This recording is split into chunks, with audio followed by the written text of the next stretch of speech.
काय राजकारणाचं क्षेत्रच मुळात असं आहे की ते सुधारण्याचं क्षेत्र नाही आहे, की प्रत्येकाचा एक आपला म्हणा, इंडिव्हिज्युअल म्हणा किंवा माझ्या समूहाचा, जातीचा असेल, धर्माचा असेल, असा अजेंडा आहे.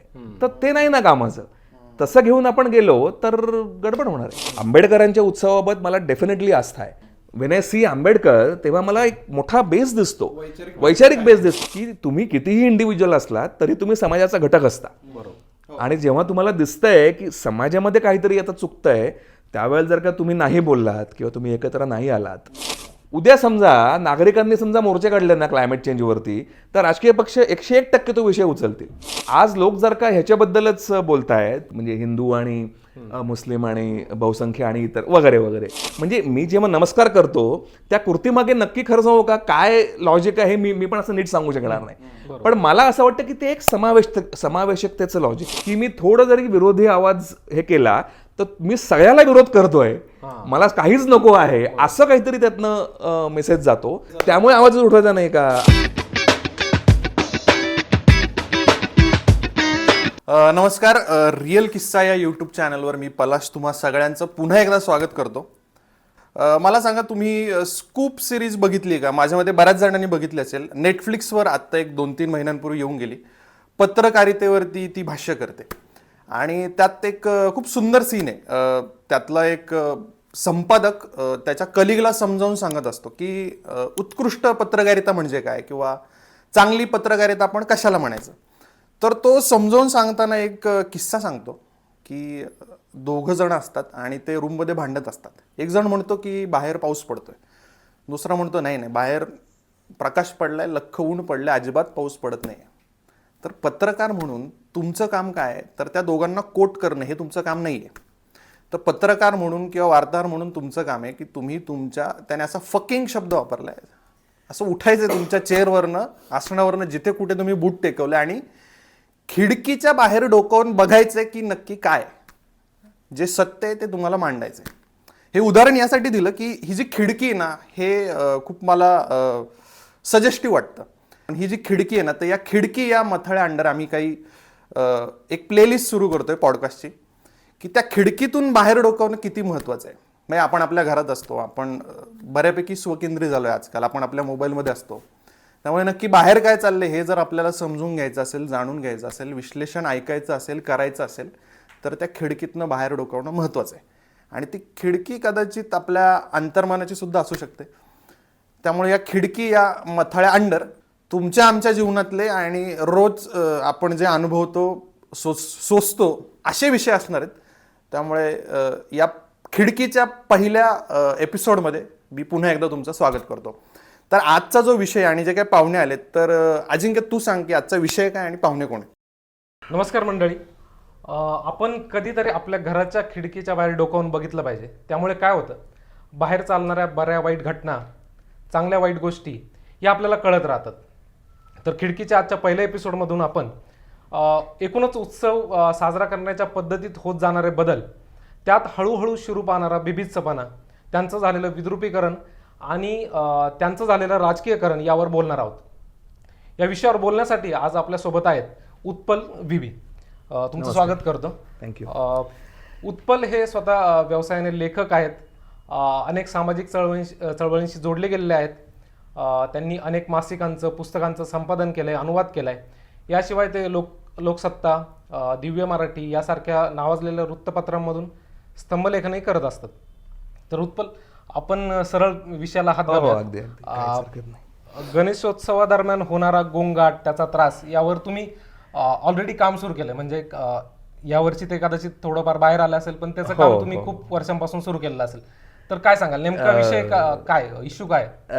ओके, आता खरं सांगू का की मी जिथे राहतो तिथे मला व्यक्तिशः म्हणाल तर मला खरं तर खूप त्रास सध्या होत नाहीये. म्हणजे आजूबाजूला सराउंडिंगमधून थोडा आवाज जो काही येतो, थोडा नाही बऱ्यापैकी येतो तरी सुद्धा, तर त्याचा त्रास होत असतो. पण तो इतरांना पुष्कळ होतोय हे आपण बघतोय. आणि मी स्वतः त्याच्याबद्दल उद्वेगाने बऱ्याचदा लिहिलेलं आहे, फेसबुकवरती विशेषतः किंवा अनौपचारिक गप्पांमध्ये असं. आणि हे जे स्वरूप एकूण बिघडत गेलेलं आहे गेल्या माझ्या अंदाजाने रफली स्पीकिंग 10-15 वर्षाचा पिरियड आहे हा, की त्याच्यात ते ग्रॅज्युअली खराब होत गेलेलं आहे. म्हणजे कोणती तरी पार्टी किंवा पक्ष सत्तेत आला म्हणून बिघडत गेला असं असं काही नाहीये ते. पूर्वी ते पूर्वी होतं आणि पूर्वी सुद्धा या प्रकारांना आळा घालण्याचे काही प्रयत्न झालेले दिसत नाही. सो ते ग्रॅज्युअली आपल्या डोळ्यासमोर खरं तर बिघडत गेलेलं आहे. आणि मी यावेळेला कशामुळे ट्रिगर झालो असं खरं विचारलंस तू तर मला वाटतं मी फेसबुकवरती अनेक अशा पोस्ट बघत होतो. गेल्या वर्षीपर्यंत मी सुद्धा लिहिलेल्या होत्या आणि मला वाटतं यावर्षी मी काही लिहिलं नाही. पण मला जेन्युअनली असं वाटलं की हे असं लिहित लिहित आपण कुठपर्यंत बसणार, म्हणजे ते लिखाण करून करून काय त्यातनं साध्य होणार आहे. आणि एक मला मान्य आहे की लोकांना एक थोडासा आउटलेट त्यातनं मिळतो आणि लोकांची पण एक काय म्हणतो आपण ज्याला असहाय्यता असते की आता असे अनुभव वाचायला मिळतात की मग आम्ही पोलिसांना कॉल केला तर टेम्पररी थोडंसं काहीतरी झालं, पुढे काहीच झालं नाही किंवा काहीच झालं नाही पोलिसांना कॉल करून सुद्धा. आम्ही डायलॉग करायचा पण प्रयत्न केला पण तरी काही झालं नाही. असे काही तुरळक किस्से वाचनात आलेले होते. पण त्याच्यावरती कलेक्टिव्ह काही झाल्याचं दिसत नाही. आणि मग मला असं वाटलं की आपण एकदा किमान या विषयावरती चर्चा तरी सुरू करूयात आणि कलेक्टिव्ह ॲक्शनची गरज आहे हे आपण थोडं हायलाईट करूयात. म्हणून मग मी तसं एकदा तसं पोस्ट पण लिहिली होती आणि नंतर त्याचा थोडासा फॉलोअप करून आत्ता मी परत एकदा आवाहन केलं की आपण एकदा मीटिंग घेऊयात. तशी एक मीटिंग मिरजमध्ये ऑर्गनाईज केली होती एका ग्रुपने असं मी वाचलं. तर मला ते चांगलं वाटलं की आता नागरिकांचा एकत्र ग्रुप एकत्र येऊन ते काहीतरी करू बघतायत. किंवा ही मीटिंग गणेशोत्सवाच्या आधी केली होती की नंतर? नाही, ती मिरजची नाही, ती आता आहे, नंतर झाली. आता काय झालं, एक त्यातला प्रॉब्लेम कसा होतो की गणेशोत्सवाच्या बऱ्यापैकी आधीपासून जर का डायलॉग प्रोसेस सुरू केली तर खरं उपयोग होईल. ते काही लगेच काही त्यातनं होणार नाहीये. तर माझं त्यातलं रिडिंग असं आहे की कायदेशीर बाजूने तुम्ही करू शकता.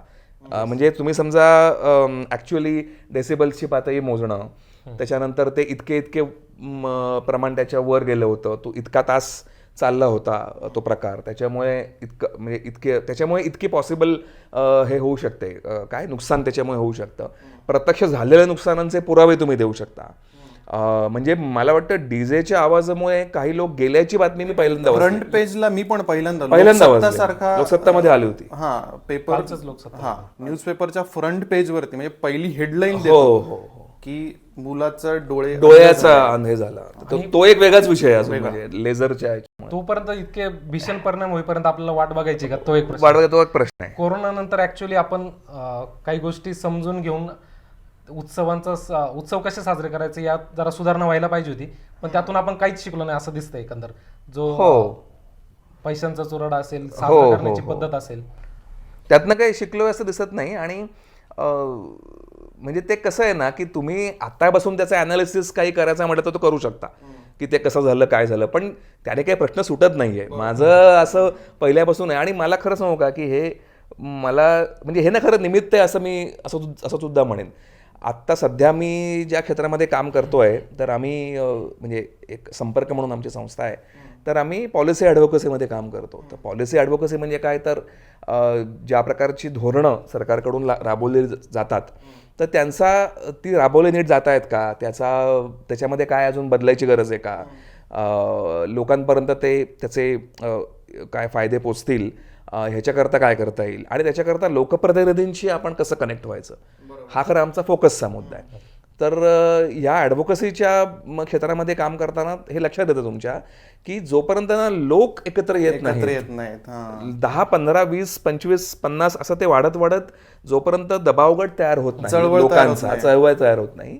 चळवळ म्हणजे आपण त्याला चळवळ सदृश्य म्हणू वाटल्यास, परंतु कसं आहे ना की काय होतं की आपण ज्या प्रकारची सिस्टीम स्वीकारलेली आहे पार्लमेंटरी डेमोक्रेसी, तर ती प्रातिनिधिक लोकशाही आहे. प्रातिनिधिक लोकशाहीमध्ये मी उभा राहतो, मी जिंकतो आणि मी काही लाख लोकांचं प्रतिनिधित्व करतो. ज्यांनी मत नाही दिलं त्यांचंही मी करतो प्रतिनिधित्व. आता त्याच्यामध्ये होतं असं की मला निवडून दिल्यानंतर त्याच्यामध्ये गिव्ह अँड टेक काही होतं असं काही दिसत नाही आपल्याला, संवाद काही राहत नाही.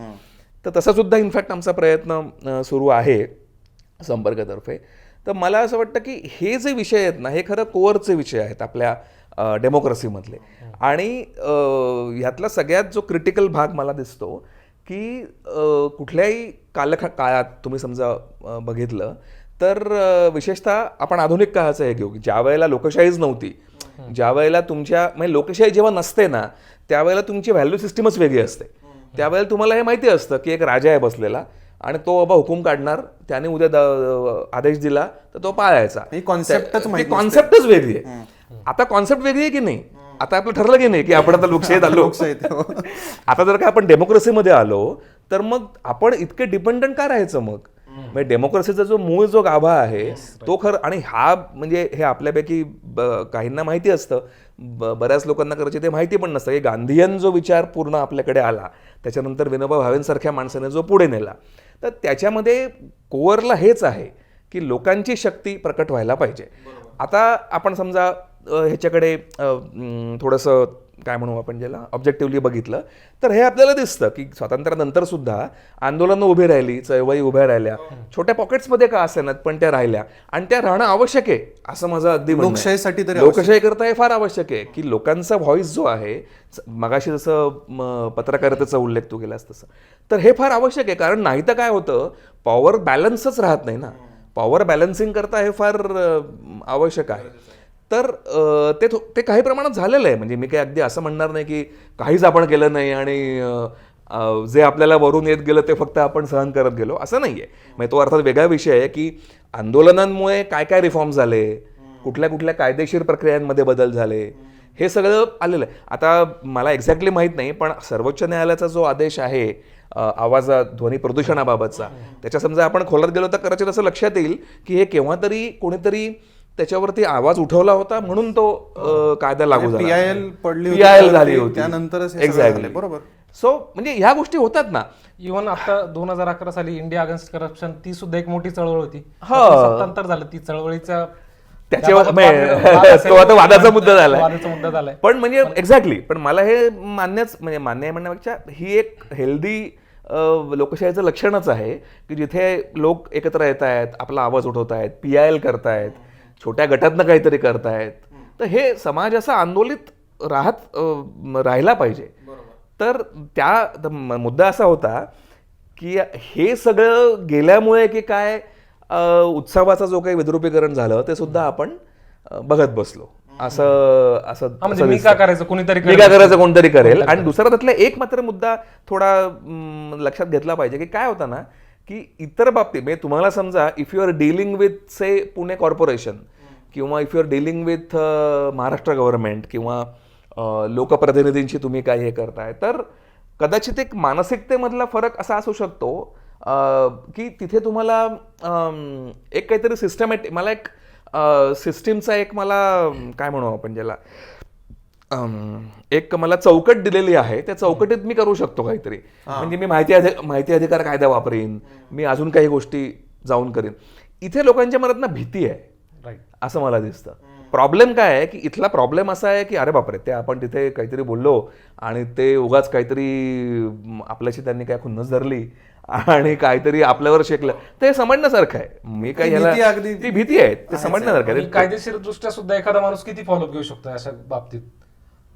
हा, शक्य नाही. किती बरोबर आहे. पण मग परत मग तेच आपण म्हणजे घुमफिरके परत तुम्ही त्याच मुद्द्यावरती येता की मग त्याच्याकरता तुम्हाला कलेक्टिव्ह ऍक्शन गरजेची आहे. तुम्ही जोपर्यंत दबावगट तयार करत नाही तोपर्यंत, आता मी जेव्हा ते मीटिंगसाठीचं आवाहन केलं तर तेव्हा मला पण आश्चर्य वाटलं, कारण आधी मी नुसतं याबद्दल जेव्हा लिहिलं होतं आणि काही पर्याय सुचवले होते तर त्यावेळेला लोकांनी त्याला पुष्कळ प्रतिसाद दिला. पण आता मीटिंग घ्यायची म्हटल्यानंतर तेवढा प्रतिसाद अजून तरी आलेला नाहीये. तुम्ही सर निदान सुरुवात केली ना, तुम्ही सुरुवात केली, पण ती सुरुवात करण्यासाठी मुद्दा काय येतो ना मनात, म्हणजे आजची चर्चा घडवण्यासाठी पण आमच्या मनात असं आलं, आपण काय रे आपला नवीन युट्यूब चॅनल, आपण कशावरती चर्चा करूयात बाबा, मग काहीतरी गोड गोड विषय घेऊ आणि त्यावरती चर्चा करूयात. पण हा विषय जेव्हा समोर आला असं झालं, अरे यार लोक हमखास म्हणणार की अच्छा मग ते दुसऱ्या यांचे नाही होत का उत्सव, मग ते त्यांचं नाही होत का. म्हणजे काय ना की बहुसंख्याक करतात, म्हणून अल्पसंख्याकांनी करायचं, आणि ते तर अल्पसंख्याक आहे म्हणून आपणही करूयात, आपल्याला हे जे आहे ना, तर हा बॅलन्स तो काय म्हणजे विवेकातनं साधायचा की राज्यकर्त्यांकडून साधायचा की कसा, म्हणजे नाही तो विवेकातूनच साधला गेला पाहिजे. मला असं आठवत आहे गेल्या वर्षी 2022 मध्ये आम्ही पोलीस संचालक जे कोण त्यावेळेला अमिताभ गुप्ता मला वाटतं होते. आता ते बदलले ना पुण्याचे, आता ते नाही आहेत, आता नाही आहेत ते. तर अमिताभ गुप्तांना आम्ही भेटायला पण गेलो होतो आणि त्यावेळेला आम्ही जे अर्ज तयार केला होता, म्हणजे असीम सरवदे जो आहे कायदेतज्ञ, तर विश्वंभर चौधरी, असीम सरवदे आणि मी आणि आम्ही असे आमचे अजून काही मित्र, तर असा आम्ही तो एक उपक्रम केला होता. तर त्यावेळेला त्या ड्राफ्टमध्ये आम्ही हे सगळं म्हटलं होतं स्पष्ट. आत्ता खरं तर तो ड्राफ्ट मी आणायला पाहिजे होता, कारण त्याच्यातली ती भाषा ती सगळी आम्ही व्यवस्थित म्हटलं होतं की मग मिरवणुकीला एवढा वेळ लागला, त्याच्यामुळे झालेलं काय, ट्रॅफिकचं नुकसान, आवाजाचं आहे, असं काही त्याला संबंधित मुद्दे त्याच्यात मांडले होते. आणि त्याच्यामध्ये हेही स्पष्ट म्हटलं होतं की सर्वधर्मीय उत्सवांवरतीच खरं तर हे करायला हवं आहे. आता हे तर हे म्हटलेलंच आहे, पण आता त्यातला साधा सिंपल मुद्दा असा पण आहे की एखाद्या गोष्टीचा त्रास किती, त्याची मॅग्नेट्यूड काय आहे ह्याच्यावरती पण ठरवायला लागतं ना शेवटी. आता असं आहे की तुम्ही समजा एखाद्याने कोणी सत्यनारायणाची पूजा बाबा घातली आहे आणि काय थोडा लाऊडस्पीकर लावला आहे आणि तो तसा फार काही त्याचा हार्म समजा कानाला होत नाहीये किंवा फार काही अगदी ट्रॅफिक त्याच्यामध्ये अडत नाहीये. आता टेक्निकली स्पीकिंग माझ्यासारखा माणूस असं म्हणेल की खरं तर हे काहीच व्हायला नको. टेक्निकली स्पीकिंग की हे रस्त्यावरती तुम्ही काहीच कराल, अगदीच आदर्शवादी विचार, अगदीच ते पण आदर्शवादी झालं. पण हे मला मान्य आहे की त्याला आता इतर पैलू आहेत, म्हणजे त्याच्याबद्दल आपण बोलू अजून सविस्तर. तर हे तुम्ही मान्य करू शकता की बाबा त्यांनी असं केलं तर ठीक आहे, त्यांना एक दिवस तेवढं करायला काही, ॲज लॉंग एज त्याच्यामुळे फार त्रास कोणाला होत नाहीये तर त्यांनी करू द्या, करावं ते. पण त्याची जेव्हा मॅग्निट्यूड वाढते आणि ती काही पट 10-20 पट जेव्हा वाढते त्यावेळेस तेव्हा ते बोलणं भाग पडतं ना. मग यावर्षी असं झालं की विसर्जन मिरवणूक 2 दिवस चालली, मग आमची ईदची मिरवणूक तिसऱ्या दिवशी चालणारच ना. हो, आम्हालाही चेव चढणारच. त्यामुळे आपण कोणत्या एका समाजाबद्दल, धर्माबद्दल न बोलता हे सगळ्यांचंच सुरू, अगदी सगळ्यांचंच सुरू आहे ते. आणि पण तरी घरातला मोठा भाऊ म्हणून तुमची जबाबदारी जास्त असते. तुम्ही जर बहुसंख्याक असाल तर म्हणजे अजिंक्य हा कसा आहे ना, हा जो मुद्दा, हा खरं मुद्दा बरोबर आहे, पण प्रॉब्लेम काय होतोय ना, हे समजून घेतलं जात नाहीये आज. म्हणजे मी जरा घाबरत होतो या विषयावर बोलायला. तो मला काय म्हणे, नाही आपण बोलू काय, जर आधी आपण आपलं घर दुरुस्त करूयात ना. त्यामुळे आधी आपल्या लोकांना त्रास झाला, वाईट वाटलं, शिव्या घातल्या तरी चालेल, पण आधी आपण आपलं घर दुरुस्त केलं पाहिजे, मग बाहेरचे करूच आपण.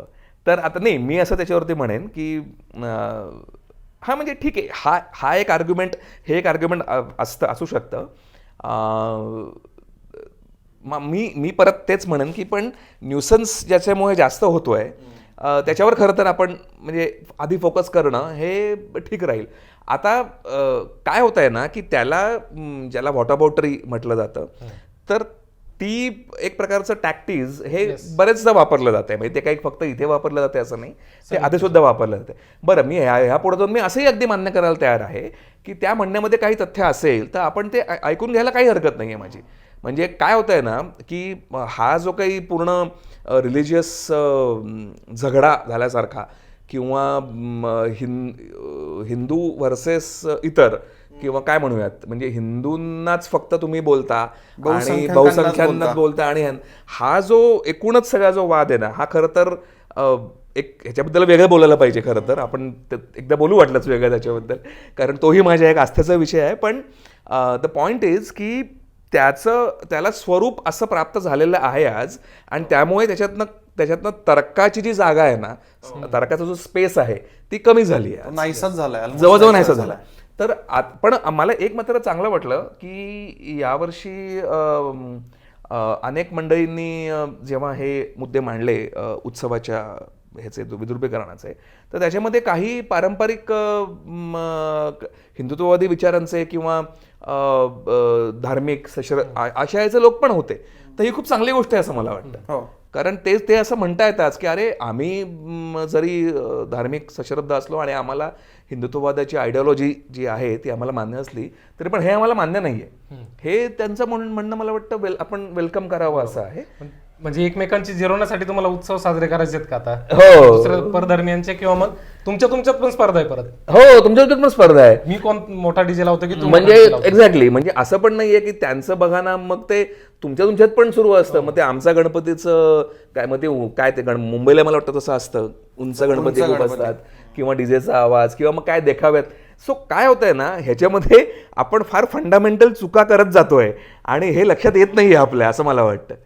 उत्सव साजरा करणं म्हणजे नक्की काय, सेलिब्रेशन कशा करता, याच ह्याच्यावरतीच सगळा गोंधळ झालेला आहे. आणि मला हे आठवतं अगदी, म्हणजे मगाशी मला वाटतं बोलताना तू उल्लेख केलास की निमशहरी भागातला गणेशोत्सव, पुण्यातला गणेशोत्सव, मुंबईतला गणेशोत्सव याच्याबद्दल समजा आपण काही ऑब्झर्वेशन्स घेतली. आता मी पुण्यातले सांगू शकतो. पुण्यामध्ये मी 92 पासून राहतोय. तर तेव्हा मी कॉलेजला होतो आणि मला वाटतं किल्लारीचा भूकंप 92लाच झाला होता, 93 झाला होता. किल्लारीचा भूकंप जेव्हा झाला ते विसर्जनाची रात्र होती, हेही मला आठवत आहे.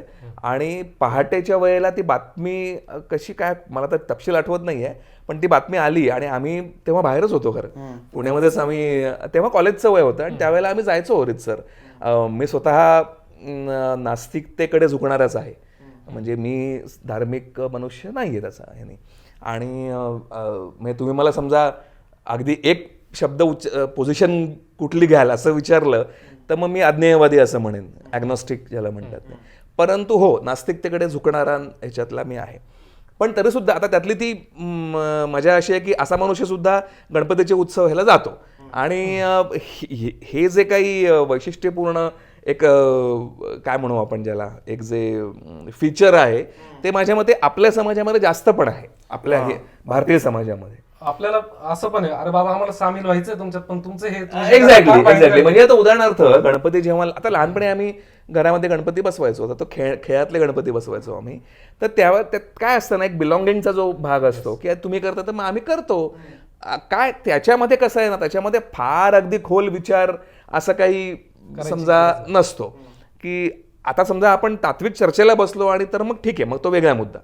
पण गणपती तर आता माझ्या घरी, म्हणजे माझ्या घरी नाही कधी गणपती बसलेला, पण आता काय माझी मावशी, मामा, काका किंवा अशांकडे, तर त्याला आम्ही जायचो. म्हणजे त्याच्यात काय असं एवढं हे नव्हतं. आणि काय होतं, त्यासुद्धा लोकांना हे माहिती होतं की ह्याचं काही असं मनातून फार श्रद्धा नाही आहे, पण तरी पण मी जायचो. मला काय वाटतं माहिती आहे का, की तुमच्या आजूबाजूचा जो समाज आहे त्याच्या ज्या काही धारणा आहेत, त्याच्या जे काही श्रद्धा आहेत, जे काही परंपरेने चालत आलेलं आहे, ते तुम्ही असं एका फटक्यात हे करून टाकणं बरोबर, उधळून नाही लावू शकत. ते काय, त्याला आता त्याच्याबद्दल मला जे काही म्हणायचं आहे ना, ते मी वेगळे म्हणेन ना. ते मी तुझ्याशी आता समजा आपण एकदा एपिसोड केला तर आपण वेगळे बोलू त्याच्याबद्दल. पण म्हणून, कारण त्या रुजलेल्या गोष्टी आहेत, त्याच तुमच्या समाजाचा भाग आहे. आता तुम्ही महाराष्ट्रात राहता म्हणजे तुम्हाला विठ्ठल रुक्मिणीबद्दल तुम्हाला एक आस्था असतेच ना. आता माझ्यासारखा माणूस जेव्हा तुकारामाचा अभंग सुरू होतो किंवा भीमसेन जोशींचा एखादा अभंग, ते जेव्हा अभंग म्हणतात, प्रभातचा तुकाराम सिनेमा जेव्हा मी बघतो, त्यावेळेला मला अक्षरशः उचंबवून येतं. म्हणून मग मला हे लक्षात घेतलं पाहिजे की मी या मातीतला आहे आणि माझ्यावरती हे बॅगेज म्हणजे थोडा तो शब्द नकारात्मक वाटेल कदाचित, पण बॅगेज असं नाही, पण त्याच्यात माझी मुळं रुजलेली आहेत. त्याच्यामुळे त्याला मी असं डिस्कार्ड नाही करू शकत. तिथे मी प्रत्येक वेळेला तिथे मी लॉजिक समजा लावायला गेलो तर ते कदाचित फार अडचणीचं होईल. मुद्दा असा होता की त्याच्यामुळे मी हे सगळं करणार, मगाशी तू जसं म्हणत होतास की आपण सगळे जातो म्हणजे मग. आणि मी एकदा नमस्कार पण केलेला आहे. म्हणजे असं पण नाही आहे की मी नमस्कार केलेला नाही आहे.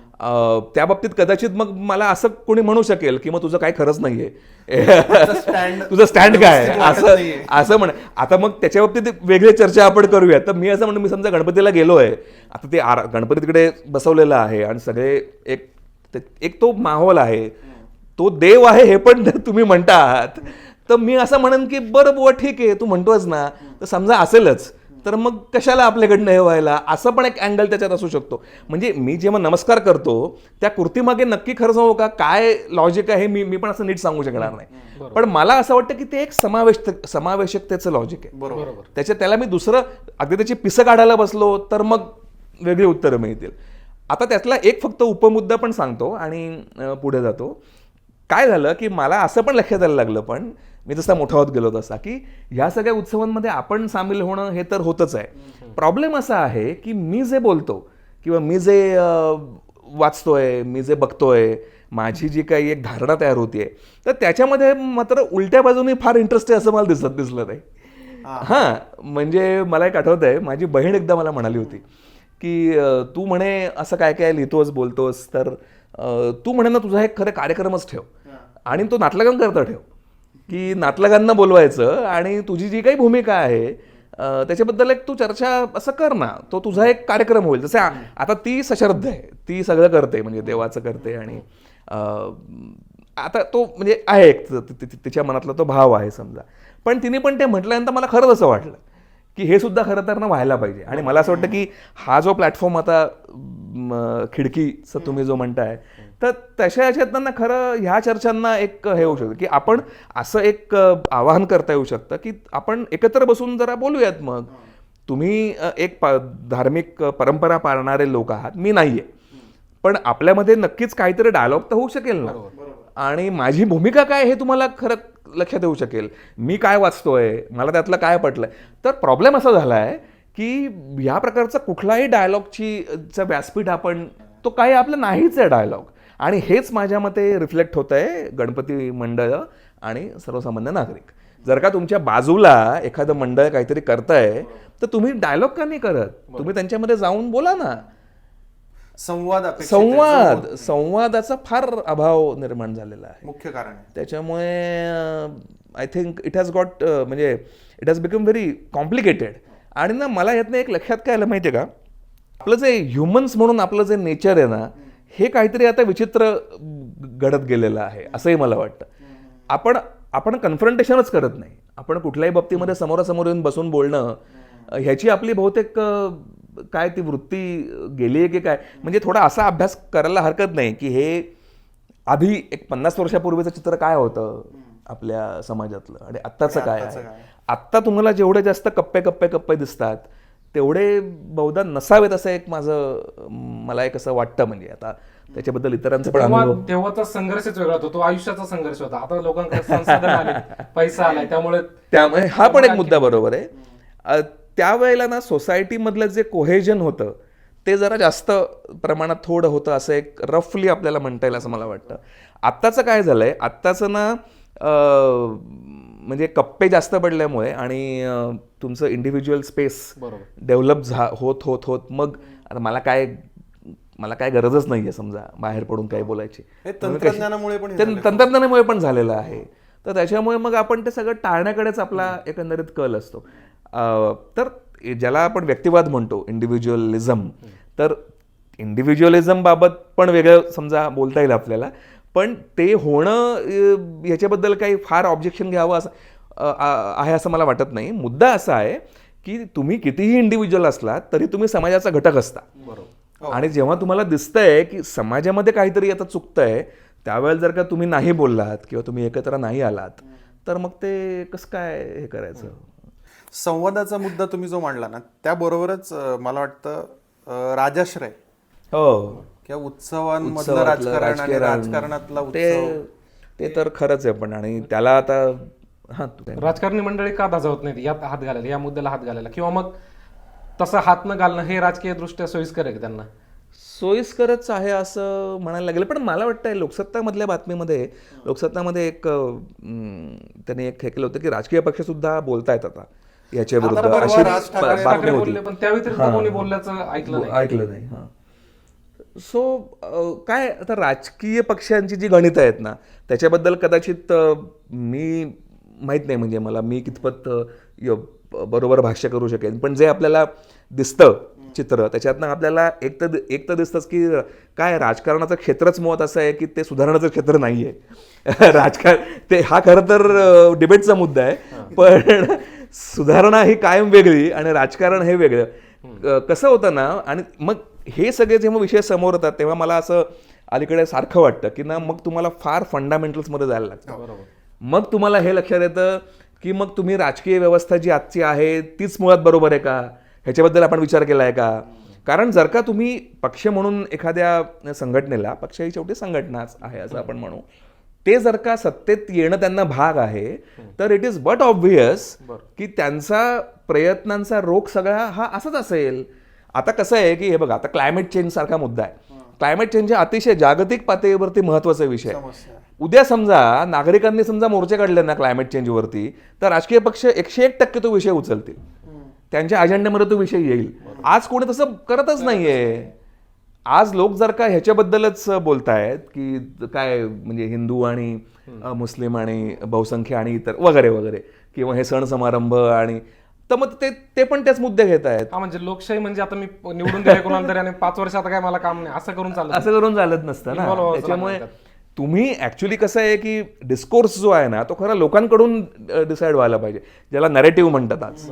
की नॅरेटिव्ह कोण सेट करतं, तर ते खरं लोकांनी करायला पाहिजे लोकशाहीमध्ये, पण तसं होत नाहीये. सो आय स्ट्रॉंगली बिलीव्ह की हे सगळे मुद्दे जे आहेत ना, मग उत्सवांचं विद्रुपीकरण असेल, संवादाचा अभाव आणि एकूणच तुम्ही राजकीयकरण आणि तुमच्यामध्ये होत गेलेले सगळे जे काही बदल आहेत आपल्या आर्थिक सामाजिक रचनेमधले आणि त्याच्यामुळे आपल्यात झालेले बदल ह्युमन लेवलला, हे अल्टिमेटली शेवटी इकडे येऊन थांबतात की डेमोक्रॅटिक फ्रेमवर्क तुम्हाला समजा मान्य असेल आणि तुम्ही डेमोक्रेसीत राहतो आहोत असं समजा तुम्ही म्हणत असाल, तर तेवढंच फक्त पुरेसं नाही आहे, हे तुमच्या लक्षात यायला पाहिजे. आणि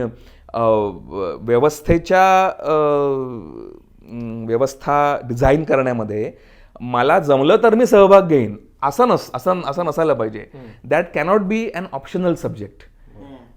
तो तुमचा कंपल्सरी विषयच असला पाहिजे. आणि मला आजकाल हे असं बरेच बोललं पण जातं की नागरिकशास्त्रासारखा मुद्दा हा खरं तर खूप क्रिटिकली महत्त्वाचा समोर यायला पाहिजे की मग तुम्ही इंजिनिअरिंग करा, तुम्ही मेडिकल करा, तुम्ही अजून काही करा, ते तुमचं स्पेशलायझेशन आहे. परंतु सोशल आपलं स्ट्रक्चर काय आहे, आपल्यातले आत्ताचे इश्यूज काय आहेत याबाबत थोडंसं अवेअरनेस निर्माण होणं, संविधानाबाबतचं तुमचं नॉलेज वाढणं, हे आय थिंक खूप इम्पॉर्टंट. पण मग त्याची सुरुवात फार सुरुवातीपासून करावी लागेल की शिक्षणापासून सुरुवात आणि करायला मग लागेल. तसं केलं तर मग पुढे राजकीय दृष्ट्या ते तोट्याचं ठरू शकतं. त्यात कोणी हात घालत, त्याच्यातून त्याला कुठे हात घालत. मगापासून आपण जे बोलतोय ना, म्हणजे लोकशाही, व्यक्तिवाद आणि मग लोकशाही मूल्य, तर हे जे शब्द येतात किंवा नागरिकशास्त्र, हो, तर मुळात हा विषयच कोणाच्या ध्यानीमनी नाही आहे. ध्यानीमनी नाहीये. सो तो ध्यानीमनी नसल्यामुळेच मग हे उत्सवांचं विद्रुपीकरण किंवा मग ते डीजे आणि स्पीकर, आणि मग त्याला उत्तर काय मिळतात, मग व्यक्ती स्वातंत्र्य नाही. अरे पण व्यक्ती स्वातंत्र्य म्हणजे काय, याच्यावरती संवादच होत नाही. किंवा स्वातंत्र्य म्हणजे काय, लोकशाही म्हणजे काय, त्याच्यावर संवादच होत. हा, तर हे संवाद किंवा हा विवेक तिथनं जागृत झाला तर मला वाटतं काहीतरी घडू शकतं आणि कलेक्टिव्ह ऍक्शनच्या दृष्टीने काही. पण तुम्ही सुरुवातीला जे म्हटलं ना की नुसतं म्हणजे तुम्हाला वाटलं की नाही फेसबुकवर लिहून उपयोग नाहीये फक्त, हो, तुम्ही स्वतः बाहेर पडलात, चर्चा केली किंवा आव्हान केलं. हो. सो अशी तुमच्यासोबत अजून कोणी माणसं आता सध्या जोडली गेली आहे का, किंवा पुढे तुम्हाला असं वाटतंय का की ही काय आहे? आता कसं आहे की आत्ता उत्सव संपला आणि मी असं लिहिलंही होतं की ही डायलॉग आपण सुरू करू, आणि मला हे मान्य आहे की हे काही लगेच उद्याला सगळे एकत्र येऊन काही होणार नाही आहे. पण आता तुम्ही लॉंग टर्म प्लॅनिंग करू शकता की आता पुढच्या वर्षासाठी परत हे सगळं होऊ नये याच्यासाठी एक किमान तुम्ही 4-6 महिने अगोदरपासून काही धोरण ठरवून त्याच्यानुसार तुम्ही डायलॉग ती प्रोसेस सुरू करू शकता. आता मग तसंच बघायला गेलं तर मग आता आपण जेव्हा सर्व धर्मीय म्हणतो किंवा सर्व वेगवेगळ्या निमित्तांनी होणारे उत्सव, म्हणजे त्याच्यात धर्माचा संबंध कदाचित नसेल तर ते सुद्धा खरं त्या कक्षेमध्ये येतात. बरोबर, तसं बघायला गेलं तर. आणि मग मला वाटतं अगदी सुरुवातीच्या म्हणजे आता आमच्या घरापाशी सुद्धा स्थानिक एखाद्या देवस्थानाचं एक हे असतं काहीतरी असं, म्हणजे वर्षातून 2-3 दिवस मला वाटतं त्यांचं ते असतं, तर त्यांचा पण तो उत्सव असतो. आणि मग तेव्हा पण सगळे हेच मुद्दे येतात आवाजाचे आणि असे.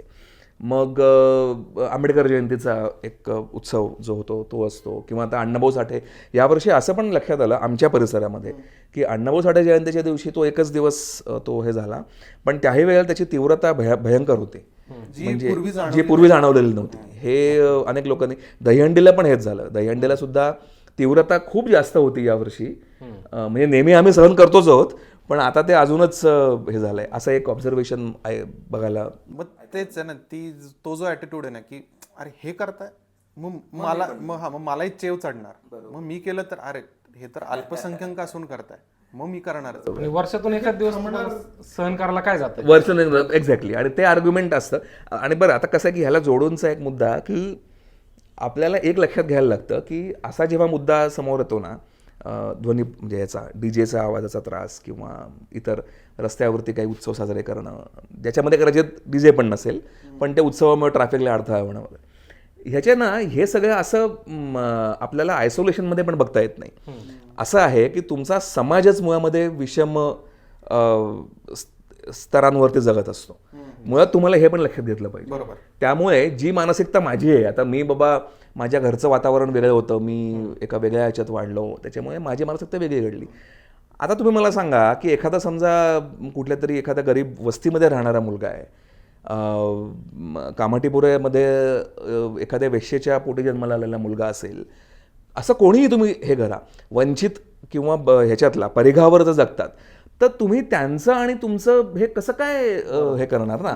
मुळातला मला प्रॉब्लेम हा वाटतो की जो सजग वर्ग आहे, जो काय म्हणू आपण ज्याला सुजाण किंवा विचार करू शकणारा, त्यांनी आधी हे लक्षात घेतलं पाहिजे की अरे आपलं डिझाईनच मुळामध्ये सगळं फॉल्टी आहे.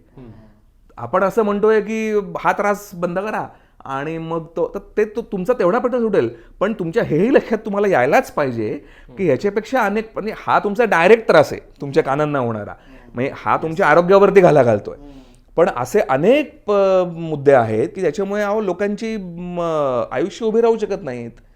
म्हणजे ज्या समाजामध्ये केवळ मी माझी आई पुण्यात राहायची, सदाशिव पेठेतली होती आणि माझे वडील कार्यकर्ते होते, अशांच्या पोटी आलेला मुलगा, तोच मी जर का तिथे धारावीतल्या किंवा कामाठीपुरातल्या एखाद्या घरात जन्माला आलो असतो तर मी काय झालो असतो. म्हणजे जिथे मुळातच तुमचं असणं, तुमचं जगणं हे तुमच्या जन्माशी जोडलेलं आहे, एवढी तिकडे भीषण काय विषमता आहे असं आपण म्हणू, तर त्या समाजामध्ये तुम्हाला जेव्हा असे प्रश्न समोर येतात त्यावेळेला तुम्हाला हे भान फार ठेवायला लागेल की हे. आणि मग तिथे मला पुन्हा पुन्हा वाटतं, म्हणजे मी हा मुद्दा बरं का, हा मी वेगळ्या संदर्भात पण अनेकदा मांडलेला आहे की जेव्हा दलित सवर्ण असा संघर्षाचा मुद्दा येतो तर त्याच्यातले, आता परत तो वेगळा एक विषय आहे पण तो आता ओघात मला आठवला म्हणून बोलतो, तर त्याच्यामध्ये हे सवर्णांचं काम आहे पण की तुम्ही 4 पावलं तुम्ही पुढे गेला पाहिजे, ती जबाबदारी आहे, तुम्ही जबाबदारी आहे तुमची. कारण कसं आहे की त्याच्यातल्या गुंत्यांकडे आपण आता समजा जायला नको की मग दलित काय ह्याचं मुवमेंटमुळे पुढे आलेल्या मागण्या, मग त्याच्यातलं मग त्यांचं कसं आहे की शेवटी हे सगळं कुठे येतं की पॉलिसी लेवलला जे डिसिजन होतात ते वेगळी गोष्ट, पण डे टू डे जगण्यामध्ये जेव्हा संघर्ष चकमकी उडतात त्यावेळेला मग असं होतं की बघा ते त्याचा फायदा घेतात दलित असण्याचा किंवा हे सवर्णातल्याचा. तर तिथे मला असं वाटतं की हे लक्षात घेतलंच पाहिजे जो वर्ग तथाकथित उच्च जातीय आहे की हे तुमची ड्युटी आहे ही, की इतके गेले 2000 वर्ष जर का हे काहीतरी चुकत आलेलं आहे तर तुम्ही जाऊन, म्हणजे दांडेकर पुलावरती आमच्याकडे जेव्हा हे होतं आंबेडकर जयंतीच्या वेळेला उत्सव असतो मोठा, आणि मला त्याबद्दल मला एक आस्था पण आहे बरं का, म्हणजे हे मी अगदी आवर्जून सांगेन, आंबेडकरांच्या उत्सवाबाबत मला डेफिनेटली आस्था आहे. याचं कारण असं की आंबेडकरांच्या नावाने तो उत्सव केला जाणं, ह्याला मुळात एक, म्हणजे त्याचं स्वरूप आता तुम्ही सोडून द्या, स्वरूप काय त्याचं सोडून द्या ते, परंतु त्याला एक वैचारिक हे आहे. जो धार्मिक उत्सव आहे, गणपती असेल किंवा इतर, त्याला माझ्या दृष्टीने काही असं मला बेसच दिसत नाही. वेन आय सी आंबेडकर तेव्हा मला एक मोठा बेस दिसतो, वैचारिक बेस दिसतो की अरे हे असं आहे की हेच ते त्या उत्सवामध्ये जे काही चालतं त्याच्यात तो परत वेगळा मुद्दा, पण त्यात संविधानाचा त्याचा उल्लेख तरी होतो. त्याच्यामध्ये काही कार्यक्रम असे असतात की ज्याच्यामध्ये ह्या लोकशाही, संविधान याच्याबद्दल काही थोडं बहुत चर्चा होते. हे पण आश्वासक आहे.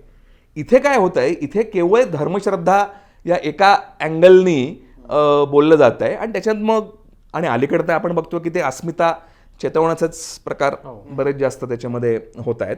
सांस्कृतिक कार्यक्रम एकेकाळी व्हायचे आणि ती चांगली गोष्ट आहे, म्हणजे त्या एका त्याचंही स्वरूप, म्हणजे मी लहानपणी त्यावेळेला 92-93 त्या सुमारास अगदी म्हणजे गाण्याचे कार्यक्रम, म्हणजे रुद्रनाथ मंगेशकरांचे कार्यक्रम व्हायचे, असं मी ते अटेंड पण केलेले आहेत. म्हणजे गणेश फेस्टिवल, गणपती मंडळांनी आयोजित केलेला, तो मला वाटतं केसरीवाड्यात का कुठे व्हायचं, पण असे बरेच व्हायचे. आणि बरं का, हे पण आपण लक्षात घेऊयात की आज सुद्धा काही सगळं चित्र अगदी निराशाजनक नाही, चांगली मंडळी करतात ना चांगलं, आणि त्यांना आपण प्रोत्साहनच द्यायला पाहिजे. त्याच्याबद्दल मुद्दाच नाही. काय होत आहे ना, मला तोच कळीचा मुद्दा वाटतो की आपण जेव्हा आजचं आपलं मानस इतकं काहीतरी विचित्र घडलंय ना की मी थोडं जरी विरोधी आवाज हे केला तर मी सगळ्याला विरोध करतोय, मला काहीच नको आहे, असं काहीतरी त्यातनं मेसेज जातो. त्यामुळे मग आवाजच उठवायचा नाही का. आणि मग तो समजा उठायचा झाला तर मग मी मगाशी जे म्हटलं की ही जी काही डिस्पॅरिटी आहे, ज्याला वर्गसंघर्ष म्हटलं जातं, तर तो क्लास कॉन्फ्लिक्ट आहे, हे आपण लक्षात घेतलं पाहिजे. तिथे असणारी मुलं, त्यांना संधींचा अभाव असेल, त्यांच्या कौटुंबिक वातावरणाचा तो मुद्दा असेल किंवा इतर अलाइड मुद्दे असतील की त्याच्यामुळे ती कदाचित आज अशा ह्याच्यामध्ये जात आहेत, तर हा त्यांच्यावरती फोकस करायला पाहिजे मुळामध्ये तर तो होतोय का, हा एक मला वाटतं झुंड सिनेमामध्ये त्यांनी एक चांगला ह्याच्यात त्याचं एक हे केलंय. मी तो सिनेमा खरं बघितला नाहीये, पण तो राहिलाय माझा बघायचा.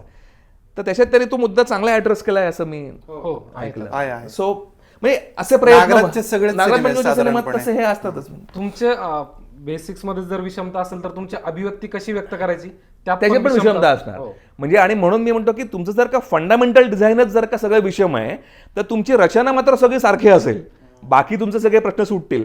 हे गृहीतकच मुळात चुकीचं आहे, असं नाहीच होणार. आणि हे कसं आहे, हे सगळं पायलप होत असतं. हे सगळं असं एका रात्रीतली गोष्ट हे कधीच नसते ना. ही अनेक हजारो वर्षांपासूनची तयार झालेली मानसिकता. आणि सो द पॉइंट इज की तुम्ही त्याला कन्फ्रंट करायला पाहिजे ना. आता त्याच्यामध्ये तुम्हाला अडचणी येतील. तेच आता एवढं ऐकल्यानंतर असं झालं की जर सवर्णांची किंवा पिढीजात जे काही चालत आलं, तर आपली जर ती जबाबदारी असेल, तर मग ह्याचं चित्र काय पुढे. म्हणजे मला आता भीती वाटली की कोण जबाबदारी घेणार किंवा नाही, खरंच कशी आहे, घेणार, कशी घेणार जबाबदारी. पुढे काही उजेड आहे की नाही, किंवा माहिती नाही खरं. आता तो असा आहे की चित्र एकूण जरा डिप्रेसिंग वाटतं, हे अगदीच खरं आहे. म्हणजे गणेशोत्सव म्हणजे उत्सवातले ह्या सगळ्या अडचणी हा तर एक भाग झाला, पण माझ्या दृष्टीने सगळ्यात मोठा अडचणीचा मुद्दा हा संवादाचा अभाव, हा जो मी म्हटला. आणि संवादाचा अभाव असल्यामुळे मग जे आपण ॲक्च्युली करायला हवं आहे ते न होणं, असं पण दिसतंय. तर हे चित्र खरंच तसं डिप्रेसिंग आहे मला वाटतं. पण आय थिंक म्हणजे आता आपण आपल्याकडनंच काही प्रयत्न म्हणजे करत राहायला पाहिजेत. म्हणजे हे मी असं नक्की म्हणेन की कसं आहे की तुम्ही निराश होऊन चालत नाही. तुम्ही त्या ह्याच्यातनं छोट्या छोट्या मार्गा ह्याने का होईना पण प्रयत्न करत राहायला पाहिजेत, कारण त्याच्यातनंच मग तुमचं एक काहीतरी चांगलं त्याला एक आकार मिळू शकतो. तर हे आपण किमान बोलू शकतोय आज, आपण हे डिस्कस करतोय, तर हे आपण आता म्हणजे पोचवूयात लोकांपर्यंत जास्तीत जास्त. आता समजा हे अनेक समजा लोकांनी बघितलं आणि त्यांना असं खरंच वाटलं की आपण एकत्र येऊन करायला पाहिजे, तर मग त्याच्यातनं काहीतरी होईल. उजेड मिळेल नाही मिळेल पण चालत राहायला पाहिजे. So that is what I think we can do. असं नाही, यातनं संवाद घडायला हवा. हो, हा त्यातला माझ्या दृष्टीने हा अगदी आतापर्यंत आपण जे काही बोललो त्यातला एक कोअरचा मुद्दा माझ्या संवाद घडायला हवा आहे. आणि गणेशोत्सवाबाबत बोलायचं झालं तर पोलीस आणि गणेशोत्सव मंडळ यांच्या पण मिटिंग्स वगैरे होतात प्रशासन आणि हे, तर ते होत आहे. ते काय मला असं दिसतं की ह्याच्यात आता जास्त सहभाग आपण घेतला पाहिजे. आता नागरिकांचा सहभाग घेतला पाहिजे की त्यांनी हे मुद्दे लावून धरायला पाहिजेत की बाबा ह्या मुद्द्यांवरती म्हणजे बोलूयात आपण. तेच म्हणजे पॉप्युलरिश मुद्द्यांवरतीच राज्यकर्ते किंवा सरकार लक्ष देतं, त्यामुळे ह्या मुद्द्याला पॉप्युलर करणं ही आपली जबाबदारी आहे. मग कुठेतरी प्रत्येकाचा मुद्दा मांडते, पोलीस त्यांचे मुद्दे मांडतात, मंडळावाले बरोबर, आपण आपले मुद्दे मांडले पाहिजे. आणि ते बाहेर समन्वयाने ते पुढे गेलं पाहिजे खरं. आय थिंक मग मला असं वाटतं की कसं आहे माहितीये का की ना, माणूस हा ज्या लेवलला आलेला आहे ना आज एकूण तांत्रिक दृष्ट्या आणि सगळे, तर मला नेहमी त्याचं कुतूहल वाटतं की ते सगळं करणं ना, त्याला एक बुद्धी लागते, त्याला एक कन्सिस्टन्सी लागते. पण त्या इंटलेक्च्युअल म्हणजे माणसाचा खरा इंटलेक्च्युअल जो विजय जो मला वाटतो तो ना ह्याच्यामध्ये जास्त. तुम्ही समजा तुमच्या समाज तुमचा जो एकूण चालू आहे, ती जी प्रोसेस चालू आहे, ती प्रोसेस जर का तुम्ही नीट स्मूथ करू शकलात, तर तो खरं तर इंटलेक्च्युअल माणसाच्या कॅपेबिलिटीजचा विजय आहे. म्हणजे असं म्हटलं जातं ना की म्हणजे तुम्ही देश म्हणून तुम्ही एक बुवा अंतराळ संशोधनामध्ये मोठी कामगिरी केली, तुम्ही मेडिकल फील्डमध्ये त्याच्यात मोठी कामगिरी केली, तुम्ही अजून 4 कुठल्या फील्ड्समध्ये फार चांगली कामगिरी केली, तर ते श्रेय आहेच. त्याच्याबद्दल ते नाकारण्यात काहीच अर्थ नाही, त्याचं कौतुकच केलं पाहिजे. प्रगतीचे पॅरामीटर्स तेही आहेत. पण मुद्दा असा आहे की तुम्ही जर सकल समाजाचा विचार केला तर की बुवा प्रत्येक घरामध्ये आज नळाचं पाणी आपण पोहोचवू शकलोय का, तर हा मुद्दा तेवढाच क्रिटिकल आहे. बरोबर. किंवा आपण खेड्यांमध्ये समजा आपण विचार केला तर खेड्यांमध्ये आज प्राथमिक शाळा तरी आहे का. म्हणजे आता आम्ही एक तो स्टडी करतोय, त्याच्यातनं पण मला ते जरा ट्रिगर झालं की तो एक सर्व्हे केलेला आहे ॲक्च्युली भारतभरातल्या राज्यांमधले सगळी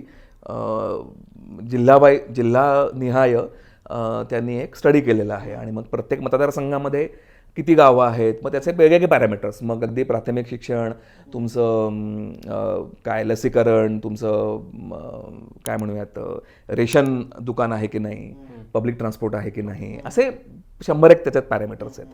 तर ते बघितलं की तुमच्या लक्षात येतं की अरे नाही, याच्यात अजून खूप काम व्हायचं बाकी आहे. गरज आहे. सो तो जो आहे ना, तो जी माणसं आहेत, जे नागरिक आहेत, त्यांची व्यवस्था नीट लागणं हा इक्वली किंवा किंबहुना त्याच्यापेक्षा तांत्रिक प्रगतीपेक्षा थोडा जास्त त्याच्यापेक्षा महत्त्वाचा भाग आहे तो. त्याच्यामुळे मला असं वाटतं की आणि ती आज काय झालंय अनफॉर्च्युनेटली म्हणूयात आपण की जे तुम्हाला व्हिजिबल असतात ना गोष्टी, म्हणजे ज्याला टच अँड फील इन्फ्रास्ट्रक्चर म्हटलं जातं, की तुम्ही पूल बांधले, तुम्ही अवकाशामध्ये यान सोडलं, तुम्ही अमुक केलं, की त्याचं भयंकर त्याचा एक मार्केटिंग पण मार्केटिंग पण होतं. त्याचबरोबर समजा तुम्ही हा मुद्दा काढलात की मग किती रुग्णालय आहेत, किती लोकांना सेवा, आता मला वाटतं जे मृत्यू झाला रुग्णालयातले नांदेडचे आणि तर हे पॅरामीटर्स ऍक्च्युअली जास्त बोलतात ना आपल्या ह्याच्याबद्दल. आणि परत तोच मुद्दा परत येतोय. असं म्हटलं की मग तुम्ही मग त्याच्यावरती असं येतं की अरे मग तुम्ही ह्याला डिमीन करताय का, डिमीन म्हणजे काय म्हणू आपण, त्याला कमी लेखताय का, किंवा मग तो आनंद साजरा करायचा, तर असं नाहीये. पण मला असं वाटतं की असं आहे की फंडामेंटल्स वरतीच आपलं एकमत व्हायला पाहिजे ना. फंडामेंटल्स बद्दल तुमचं मतभेद कसे असून चालतील. तुम्ही उत्सव जोरदारपणे साजरा करताय पण हॅपीनेस इंडेक्स मध्ये मागे पडताय. एक्झॅक्टली. तर मग काय, सो आणि हे जे काही थोडं ध्रुवीकरण झालंय ना, तर हे ऍड्रेस समजा झालं तर मला वाटतं थोडं ते समाज प्रगत होतोय त्याची लक्षणं हीच आहेत की जी दिसतात आणि बोलतात तेवढीच लक्षणं सध्या गृहीत धरली जातात. एक्झॅक्टली. पण जो इन्क्लुझिव्ह ग्रोथ जी म्हणायला आहे, म्हणजे हॅपीनेस इंडेक्स म्हटला हा, बरोबर, किंवा प्राथमिक शाळा किंवा बऱ्याच गोष्टी आहेत, खूपच गोष्टी आहेत. मला ते ना अगदी आठवलं म्हणून मला ते उदाहरण आवडतं, कारण ते खूप असं चपखल उदाहरण आहे. एक सिनेमा आला होता मैं आझाद हूँ नावाचा, अमिताभ बच्चनचा, 89 का 88ची सिनेमा आहे. तुम्हाला शबाना आझमी त्याच्यामध्ये आहे आणि फार सुंदर त्याची स्टोरी आहे. तर तो आझाद नावाने ती एक कॉलम चालवते न्यूजपेपरमध्ये तिच्या, कारण न्यूजपेपरचा खप वाढवायचा असतो. आणि तर ती त्या कॉलममध्ये तो आझाद म्हणजे एक कॉमन मॅन आहे आणि तो वेगवेगळ्या प्रश्नांबद्दल समाजातल्या बोलतोय. तर काय, आता मला तपशील थोडासा मी विसरत असेल, पण त्यांना तो आझाद ना समोर प्रेझेंट त्यांना करायला लागतो आणि त्याचं एक भाषण ठेवतात ते. तर तिला अमिताभचं जे कॅरेक्टर आहे, तर तो असा बाहेरगावून आलेला कोणतरी असा एक साडाफटिंग, त्याचं काही या शहरात त्याचं कोणीही नाही आहे असा तो एक मनुष्य तिला भेटतो आणि त्याला ती उभं करते आझाद म्हणून. आता त्याचं होतं काय, त्याचं ना व्याख्यान ठेवलेलं असतं, त्याला स्क्रिप्ट लिहून दिलेलं असतं, पण तो त्या स्क्रिप्ट म्हणून बोलतच नाही, तो एकदम मनातून बोलतो आणि ते लोकांना फार आवडतं. आणि तिच्या दृष्टीने ते गडबड अशी होते की तो एकदमच पॉप्युलर होतो आणि लोकांची एकदम त्याला सपोर्ट मिळायला लागतो. आणि बरं, त्याला वास्तविक ह्यात कशात रस नसतो. तो म्हणतो की मला जाऊ द्या ना, मला फक्त त्यानं सांगितलं होतं थोडे पैसे मिळणार आहेत तर मी करतो आणि जातो. आता त्याच्या गळ्यात पडतं, म्हणजे लिडरशिप त्याच्या गळ्यात पडते.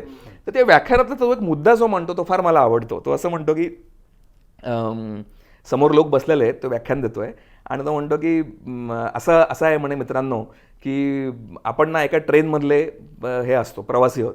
आता सहप्रवासी आहोत, ट्रेन चाललेली आहे. काय होत आहे की नाही, सॉरी, असं नाही म्हणतो, तो एक उदाहरण देतो, म्हणजे की काही माणसं चाललेली आहेत आणि त्यातला एक मनुष्य आपलं जे बॅग आहे ती आपल्या डोक्यावर घेऊन बसलेला आहे ट्रेनमध्ये, त्याच्या सीटवरती. तर त्याला तो दुसरा माणूस विचारतो की तू हे आपल्या डोक्यावर का घेतलंयस. तर तो म्हणतो की हे तो मेरा सामान आहे, तो मुझे खुद को ही ख्याल रखना पडेगा. तर आता तो आझाद असं म्हणतो की आता बघा, म्हणजे ट्रेनमध्ये त्याला ते सामान ठेवता आलं असतं, पण तो तसं ठेवते, तो आपल्या डोक्यावर घेतो. आपलं म्हणणं काहीतरी असंच झालंय की प्रत्येकाने आपलं ओझं आपल्या डोक्यावरती घेतलंय. आपण वास्तविक काय बघितलं पाहिजे की ट्रेन बरोबर चालली आहे ना. जर का ट्रेन बरोबर चालली असेल तर आपण सगळे एकाच वेळेला चांगले एका जागी आपण पोहोचणार आहोत. तर हे आपल्या डोक्यावरचं जे आहे ते आधी बाजूला तुम्ही काढायला पाहिजे. आणि आज ना तसं फार झालंय की प्रत्येकाचा एक आपला म्हणा, इंडिव्हिज्युअल म्हणा किंवा माझ्या समूहाचा, जातीचा असेल, धर्माचा असेल, असा अजेंडा आहे. तर ते नाही ना कामाचं. तसं घेऊन आपण गेलो तर गडबड होणार आहे. एनिवे, सो ते ओघात मला आठवलं म्हणून मी ते शेअर केलं. पण आता हेच आहे की पुन्हा तोच मुद्दा की मांजराच्या गळ्यात घंटा कोण बांधणार, आणि मग तेच आहे चर्चा, संवाद. हो, ते प्रोसेस सुरू व्हायला पाहिजे. म्हणजे मी असं या निमित्ताने आवाहन करेन, आता आता आपण बोलतोच आहोत, तर समजा हे जे बघतायत प्रेक्षक, त्यांनी हे जरूर ह्याच्यावरती विचार करावा. आणि ज्यांना याचा त्रास होतो, ज्यांना होत नाहीये, त्याने सुद्धा ह्याच्यामध्ये खरं म्हणजे पुढाकार घेतला पाहिजे. जसं मी मगाशी म्हटलं की मला पर्सनली खरं तर तेवढा त्रास होत नाहीये डीजेच्या आवाजाचा, पण तरी पण हा विषय महत्त्वाचा आहे. ह्याच्याबद्दल मी नागरिक म्हणून माझा सहभाग दिलाच पाहिजे असं मला वाटतं. तर त्याने सुद्धा हा विचार करावा आणि आपापल्या शहरात, गावात, आपापल्या लेवलला आधी 10 माणसं असतील तर असू देतात, 10 माणसांनी एकत्र या. ते हळूहळू वाढवत नाही, कारण कसं आहे ना, ही प्रोसेस अशीच पुढे जाते. कुठल्याही याच्यामध्ये जो जनरल जो एक समूह जो असतो तो कधीच अशा प्रकारच्या ह्याला लगेच तुम्हाला रिस्पॉन्स देत नाही किंवा तो काही फार, कारण त्यांच्यामध्ये ती सवयी ती वृत्ती नसते ना. आणि आता खरं सांगू का, असं पण आहे बघा की हे वास्तव त्यांचं काम आहे का? हे खरं तर आता नियम घातलेले आहेत, पोलीस आहेत, सगळं काही आहे, तरी पण त्यांना आम्ही कशाला करायचं. आता मुद्दा असा आहे की आता असं आहे, पण आता काय करता आता. त्यामुळे आपण आता येऊयात बाहेर आणि आपण आता एकत्र डिस्कशन चालू करू. त्याला वेळ लागेल, 1 वर्ष 2 वर्ष लागतील, माहित नाही काय होत आहे. या निमित्तानं सगळ्या मंडळांना किंवा जे कोणी उत्सव समिती किंवा उत्सव प्रमुख जे आहेत त्यांनाही आपण आव्हान करूयात आपण. उलट त्यांनी एकत्र येऊन त्यांच्या भागात जर अशी चर्चा संवाद घडवला, बरोबर, तर मला वाटतं जास्त लवकर इम्पॅक्ट मिळेल. इम्पॅक्ट लवकर पडेल तो. आणि आपण घरात बसून जे आवाज ऐकतो आणि घरातून खाली उतरून त्यांच्याशी संवाद साधण्यापेक्षा तेच आपल्याकडे आले, बरोबर, तर जास्त लवकर इम्पॅक्ट होईल. पण तसं मला माहित नाही तसं होणं कितपत नाही, आपण आव्हान करू शकतो. आव्हान तर आपण करू शकतो. आणि दुसरं असं आहे की त्याच्यातले मुद्दे असे पण आहेत की आता समजा तुम्ही गणपती बसवलेला आहे आणि भजन लावलंय किंवा सुगम संगीत आहे, तर ते जेव्हा चालू असतं तेव्हा, आणि ते एका मर्यादेत सुरू असतं आवाजात, तेव्हा त्याचा त्रास होत नाही. खरं तर म्हणजे त्रास होत नाही म्हणजे त्याचं तेवढं तुम्हाला जाणवत नाही, उलट ते कानाला कदाचित बरं पण वाटू शकेल. सर, आता काय झालं ना, त्रास होण्या पलीकडे गेली ही गोष्ट. एक्झॅक्टली, आता ते इजापर्यंत गेली. त्यामुळे नाही, माझा मुद्दा असा आहे की डायलॉग करताना आपण असं म्हणू शकतो त्यांना की बाबा मग तुम्ही असं करा की तुम्ही बरं, आता ऍक्च्युअली गाणी कुठली निवडावी हा पण खरंच एक मुद्दा आहे बरं का. हे मॉरल पॉलिसिंग मध्ये आपण जात नाहीये. हा, म्हणजे जात नाहीये खरं तर, पण आता तो म्हणजे मला असं वाटतं की अरे तुम्ही गणपती बसवलेला आहे आणि तुम्ही हे म्हणजे हा आता ढळढळीत तुम्हाला दिसतंय ना की हे कुठल्या प्रकारचं तुमच्याच विचारांशी तुम्ही प्रतारणा करताय, तुमच्या तुम्ही प्रतारणा करताय. आणि मग असं होतं की तुम्हाला म्हणजे ह्याचा अर्थ तुम्हाला बेसिकली काही फारसं त्यातलं आहे गांभीर्य की नाहीये, ती धुंदीच आहे, ते धुंदी असल्यासारखी आहे. तर म्हणून मग असं आवाहन करता शकतं की मग जरा तुम्ही एक चांगल्या ह्याची अभंग भजन किंवा सुगम संगीत जे असतं ते, आणि अगदी कमी आवाजात इथपर्यंत आपण अग्री होऊ शकतो, असं म्हणजे करता येईल. आज चर्चा करावी असं वाटलं किंवा तुम्हाला याच्यावरती खूप उत्स्फूर्त बोला वाटलं, कारण की तेच म्हटल्याप्रमाणे त्रास आतापर्यंत होतच होता. म्हणजे माझे वडील जे कधी जास्त फेसबुक इंस्टाग्राम वापरत नाही, कधीतरी स्क्रोल करतात, जेव्हा मला त्यांची कमेंट दिसते ना, याला मी काल स्क्रीनशॉट पाठवला, अच्छा, की एक काहीतरी आहे आणि डीजेच्या आवाजामुळे एवढ्यांचे मृत्यू आणि एवढी लोक अंध झाली महाराष्ट्र, त्याच्यावरती ते कमेंट करतात अगदी पोटतिडकीने. तेव्हा मला जाणवतं की त्यांना बोलायचंय, लोकांना बोलायचंय, खूप बोलायचंय. आता ते त्रासाच्या पलीकडे गेले, आता ते आपल्या इजा होते, ते आपल्या हेल्थवरती आलंय ते. आता तर बोलायलाच हवं.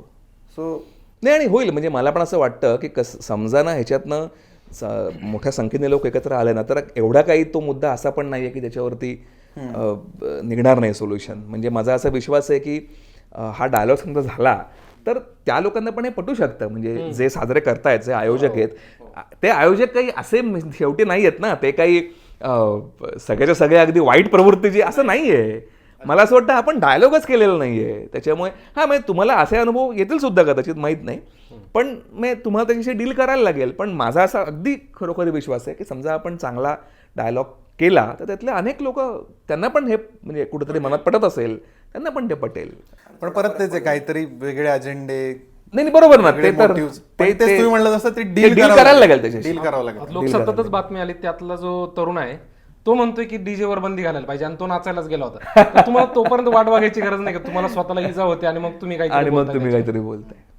So I think let's hope की पुढच्या वर्षी जरा आपल्याला चित्र थोडं तरी बदललेलं दिसेल, अशी आपण आशा करूयात. येस. तर आम्ही जी काही चर्चा केली ना, त्यातनं पहिलं म्हणजे आम्हालाच खूप काही नव्याने उमगलं. आणि आय होप की हा एपिसोड जे कोणी बघताय, ज्यांनी कोणी बघितलाय, त्यांच्यात एक स्पार्क क्रिएट झाला असेल आणि त्यातनं कदाचित चर्चा सुरू होईल, संवाद सुरू होईल आणि तो सगळीकडे पोचेल हीच या चर्चेच्या माध्यमातून आम्ही अपेक्षा व्यक्त करतो. आणि सरांनी जे काही आवाहन केले किंवा आपण सगळ्यांनी एकत्रितपणे आवाहन केलंय खरं. केलंय तर त्याला नक्की प्रतिसाद मिळेल अशी आशा आपण ठेवूयात. आणि पुढच्या वर्षी किंवा इथून पुढे जे काही उत्सव आहेत ते त्रास न होता असं नाही म्हणणार, पण इजा न पोचवता नाही, मी तर असं पण म्हणेन की त्रास नव्हता म्हणजे खरोखरीच उत्सव सगळ्यांना सहभाग घ्यावासा वाटेल अशा पद्धतीने चांगल्या पद्धतीने ते उत्सव खरंच साजरे होतील, लोक एकत्र येतील Yes. अशी आपण आशा करू. चालेल. धन्यवाद. थँक्यू, धन्यवाद.